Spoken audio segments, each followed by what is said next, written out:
Hi, dearie. Okay, so let's go ahead and kick into the five tarot spreads that I like to use or like to teach to beginner tarot readers so that they can go ahead and kind of hit the ground running once they've gotten like a baseline understanding of their cards.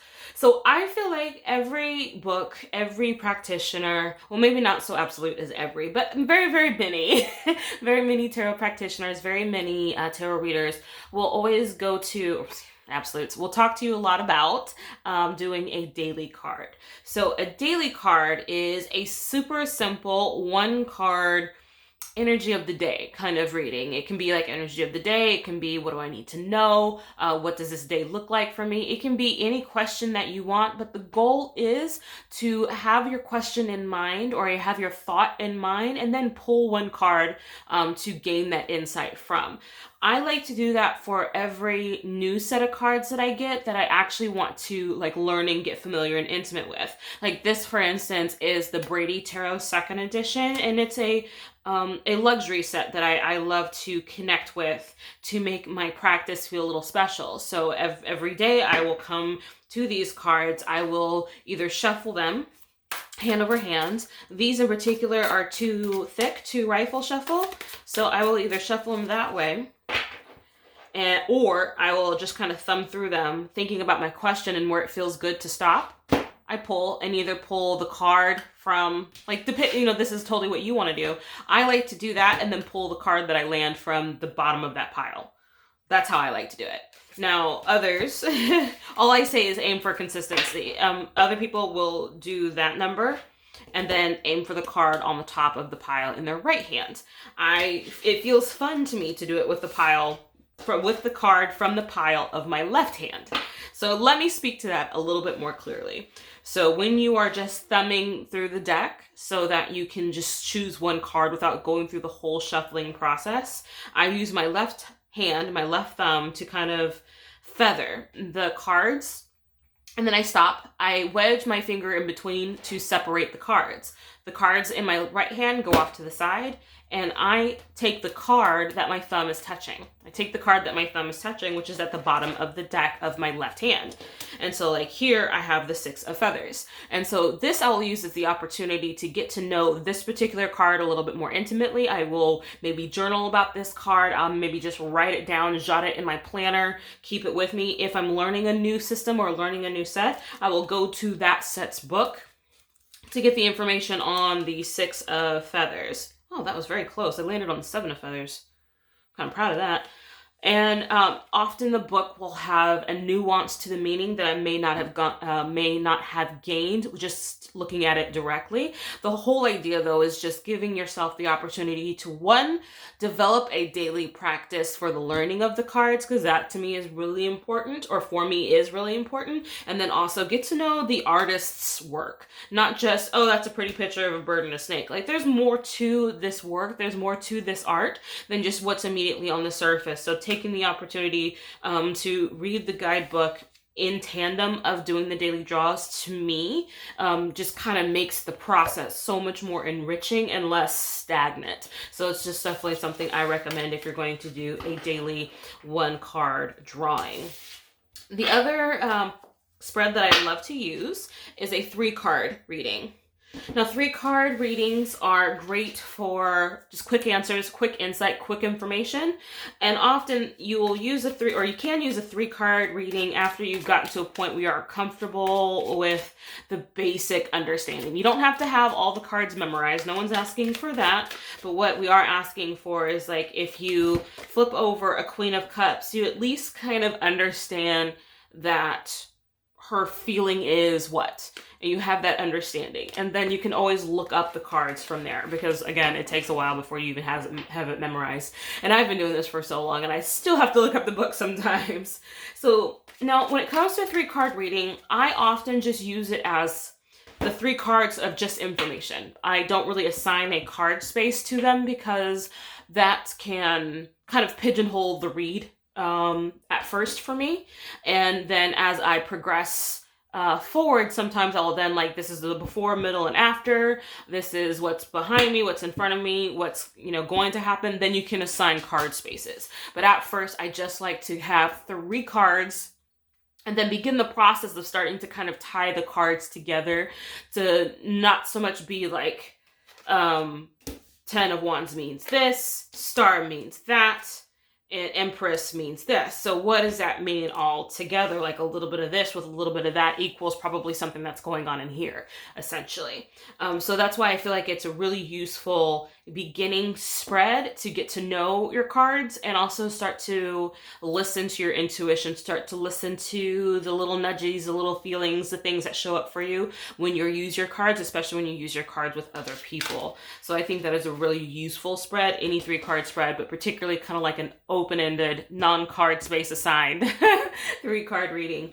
The next one is one of my favorites, which is a yes or no tarot spread. Now, depending on who you ask, and it depends on who you ask, some readers do not read black and white yes or no questions. I do, because I feel like sometimes we just want to know a yes or no.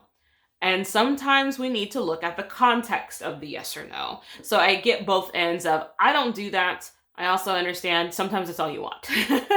So sometimes I just want to know, am I going to enjoy dinner? I don't really need more than that. And I might see more than that, but I really am not looking too deep. Now, sometimes you need to know more and then you read the cards for context. But let me show you how to do a yes or no question using 3 tarot cards based on a method that I've used since I was younger, since I was like, not even 14. I think I was 11, maybe a little bit older when I got my first set of cards. So what you do, you take your deck, and before you've spent all your time shuffling your question into your cards, you take half of it and you flip it over and then you connect it. So basically what that does, if you don't read reversals, this time you are. If you mostly have like right side up cards, we're shoving half of them upside down and then blending them through the deck. So we get a disbursement of the reversals through the entire deck. That is what we're looking for. We're looking for a almost even dispersal of cards inside of your deck. So if you are then shuffling your cards, Jesus. Usually for this, I would throw them back in. If I was doing a reading for someone, I would put those off to the side as cards that need more attention. But for now, we're not doing that. So you shuffle your question into your cards, whatever question it is, and then you lay down your 3 cards from the top of the deck, flipped over, laid on the table. I wouldn't, in this instance, do this way, like flip over this way. I would flip this way. So I'm going to flip this card over, flip the next card over, flip the next card over. Okay. I did not ask a question, but I do find that this is interesting. Just personal life stuff, but neither here nor there. So what I'm looking for is the number of upright cards versus the number of reversals. So here I have 1 reversal and 2 upright. So if I was asking a yes or no question, this would essentially be like a likely to whatever my yes or no question is. If this was also right side up, this would be a yes. Whatever the question is, it's yes. If I had, for instance, 2 reversals and 1 right side up card, it'd probably be not likely. And then if they were all reversed, I would say no. Like that would just kind of be a hard no. What I do then, depending on the context of the situation, I would then read the cards for clarity or read the cards for additional information if I so wanted it. Sometimes I just want to know yes or no. Yes or no. Some questions we have to remember are more than just a yes or no. So questions are king when it comes to tarot reading because that aligns your mind, and I feel like it aligns your mind and your spirit team to kind of work together for a particular result. If you're not clear, your cards aren't going to be clear. Because it's like if you're wishy-washy mentally, you're going to be wishy-washy here and it's just going to frustrate you. So we aim for clarity of mind so that we can aim for clarity of cards. So that is how you do a yes or no spread. The 4th reading that I love to teach people is how to do what I like to call a 7-day reading. So I use this a lot when I was just starting out and kind of getting familiar with kind of doing predictive work for myself. I wanted to know in particular, like, what does my week ahead look like for me? What does the week ahead look like for my cousin or whoever happens to be that wanted to also get in on this information? So let me show you how I would do it.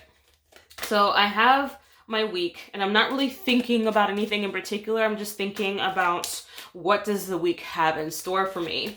And I'm also thinking about how I just want 7 cards. And if cards pop out like this one wants to, I would put it off to the side. I would just kind of keep it out like these that just want to kind of hang out with me. Oh my goodness, you'd think I'd shuffled before. All right, so I'm just shuffling my cards. What does my week look like for me?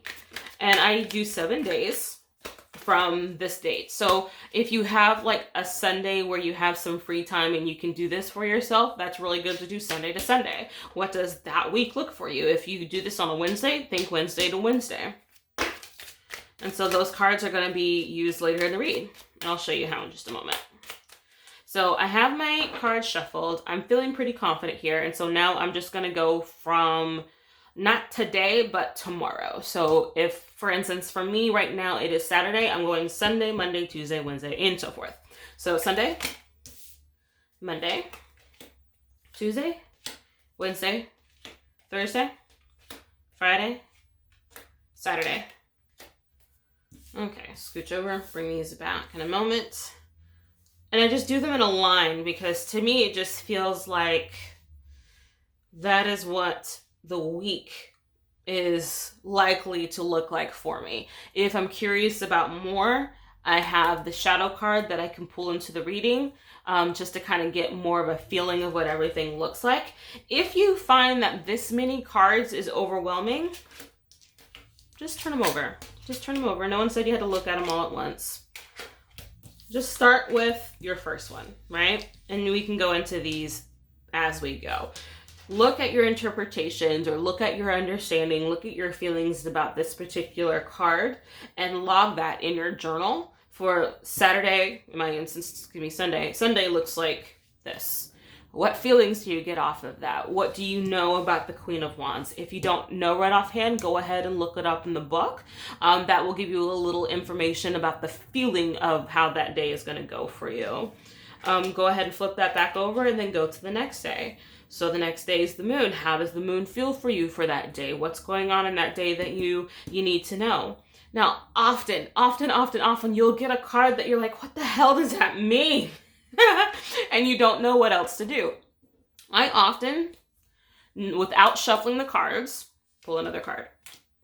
That'll give me some additional information that I needed to know. I'm weird and I'll pull out 6 more cards.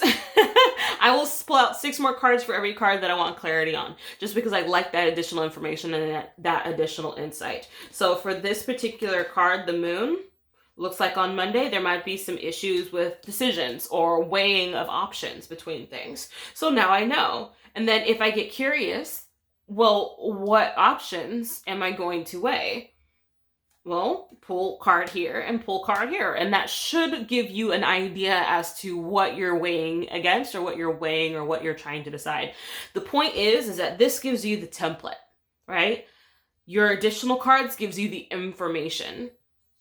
And as you get further into your questions, you can get really nuanced, you can get really detailed, and you can get really clear so that you don't have to be satisfied with just the anticipation of, oh, I have the moon. There's something going to be happening that makes me feel like the day is going to be a little bit weird, or I'm not going to see something. Like, instead of worrying about what you're not going to see, pull a few more cards and find out what it is you're going to see. And so what I love about this spread is that it kind of gives you the feeling of taking control of your life, control of your information, control of the day. So if you already know what day was it, Wednesday is going to be a shitstorm. Okay, well, what can I do to make this day better? What can I do to make this easier? And just see, like, let's just see. 1, 2, 3. So this looks like a hard freaking day. I wonder what's going to happen for this particular person. Maybe it's me, maybe it's someone else. The Knight of Swords along with the 9 of Wands and the reverse Tower. It looks like it's a hard day. Hopefully there's no fights or arguments, but my follow-up question is, what can I do to make this day better? I'm going to pull some more cards. 9 of Pentacles along with the 3 of Pentacles and the Hermit card. So to me, this talks about like remembering the resources and remembering the things that you can actually touch, focus on your work, but maybe spend some time alone. So it gives you maybe like a preemptive toolkit on how to take care of issues that have shown up or maybe might have shown up. And often just your awareness of them might be able to prevent stuff like this from happening. If you know it's going to be kind of a bickery kind of day, what if you preemptively made sure you had a great day by having lots of feel-good music, upbeat tempos, lots of smell goods, anything that makes you feel strong and funny and powerful that kind of proactively cultivates the day for you in your favor instead of just allowing or waiting for this day to happen. So I love the 7-day spread as a spread for beginners to kind of get a handle, to begin the process of getting cogent about what power and control they have, not just with tarot cards, but with choice. Because I've always been a proponent that choice is your biggest tool, and it's always been that way. It's always been your biggest tool.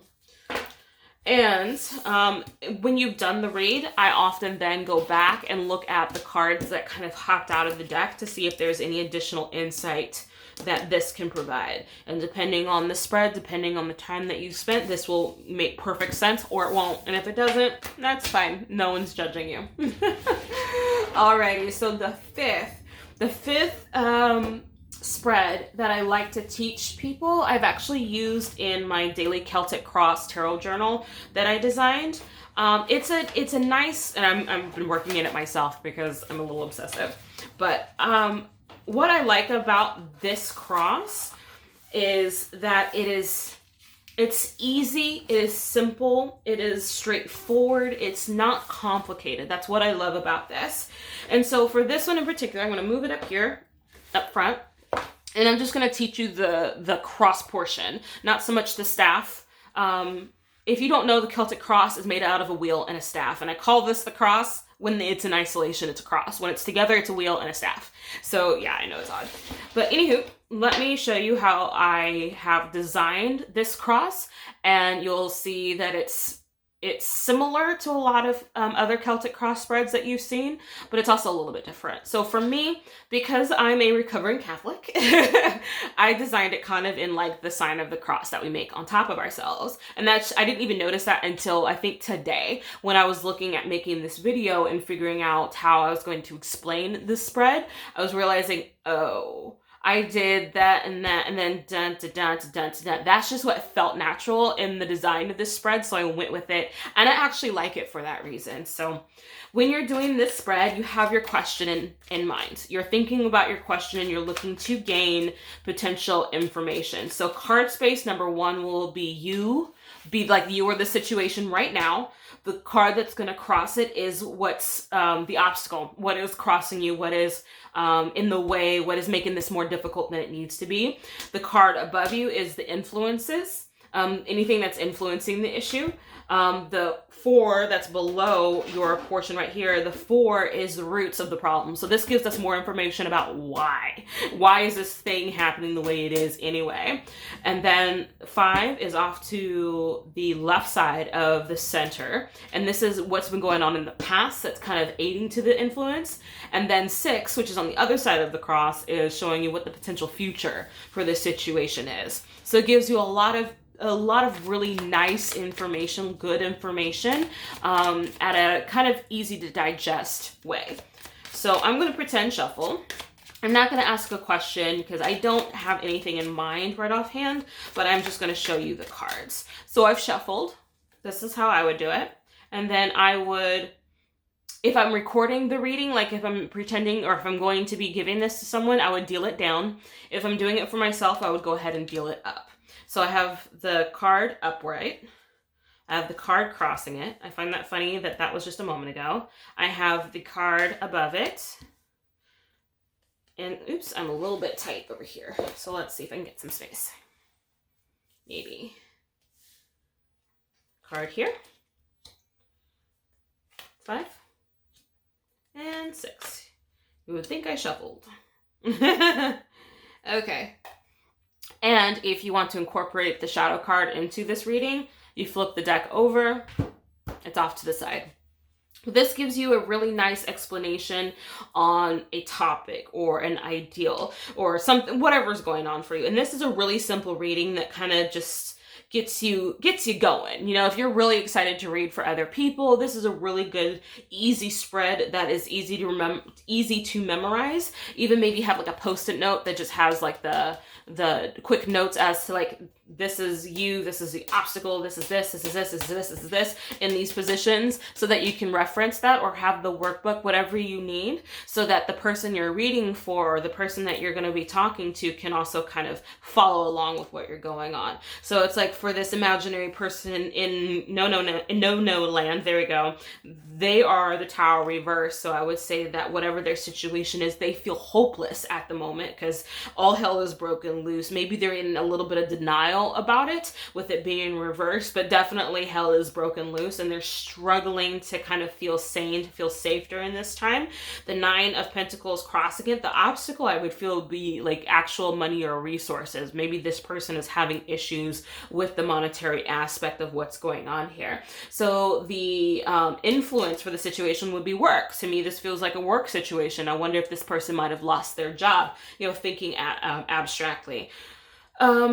What is this? The root of the problem is the Hermit card. So if we're looking at to like, what is causing this? What is the root, the foundation that stemmed all of this? To me, this person probably spent a lot of time by themselves. Maybe they didn't connect or commune with a cohort or a network or a group within their work environment that led to them maybe losing their job, for instance. So the past is the 5 of Cups, the 3 of Cups reversed. This first off makes me feel like the job was okay. It wasn't, it could have been great, but for whatever reasons, it wasn't fulfilling. Maybe they didn't connect with their people. So the eventual potential future, this to me feels like a mother hen. She feels like at home. She feels stable. So even if this person has lost their job, my thing that I would remind them and tell them is that like everything is okay here. Everything is stable here. Nothing looks tumultuous. They already had the shitstorm. They already had the worst case scenario and they are just fine. And then the shadow card is kind of just sheds light on the entire read. It gives us a little bit more information about the entire read. This card is the 8 of Swords. So including this into your reading, I would talk about how you are the person who we're doing the reading for. That person is in control of their own reality and they have somehow forgotten that. It is okay that they've forgotten that, but this is their opportunity to remember and that they have control over the life and the path that they're going to be taking. So they just need to take ownership and responsibility. And I'm going to stop talking so fast. But yeah, that's how I would talk about this kind of reading for a beginner. So I know it's not as super simple as like a 1-card reading, but learning these few basic tarot spreads can do wonders. And I can see how someone can take this spread and maybe even that 7-day spread and start to read for others, maybe start to read for others semi-professionally, and just to kind of get their feet wet and get some experience under their belt, or in a group or in a meetup of some sort. So this will make you look like you're winning when this reading comes up. So I hope you enjoyed. If you had any questions on anything that I talked about today, please feel free to leave me a message. Please like and subscribe. You know how much we love that here at YouTube. And I plan to have more videos here soon on tarot basics, tarot content, and just thoughts and mandarins, whatever the word is, from a tarot reader. So you all take care. Mwah. Have a great rest of your day.